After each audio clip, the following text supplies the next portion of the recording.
ও কাকা, ও কাকা, কি হয়েছে গো? কি হয়েছে? মাথা ঢুকছো কেন?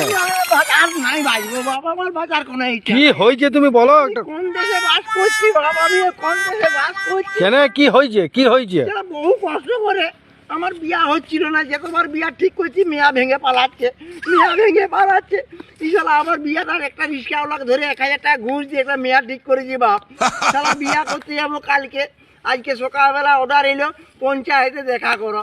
এই ট্যাক্স দিতে হবে আগে, যত বছর বয়স আমার ট্যাক্স দেবো, পায়খানা পেচ্ছাপ সব কিছু পরীক্ষা করতে হবে, ব্লাড টেস্ট করতে হবে, দিয়ে প্রধানকে সব জমা দিতে হবে, তবে আমার বিয়া বাপ। আমি কোন দেশে বাস করছি, কি করবো বল? এরকম মাথা ঢুকলে হবে? একটা ধীর মস্তিষ্কে একটা ব্যবস্থা করো। এমন দেশের বাঁচা দরকার নাই আমার, এমন বাংলার দরকার নাই আমার। আমি গোলায় জড়িয়ে মরবো আমি।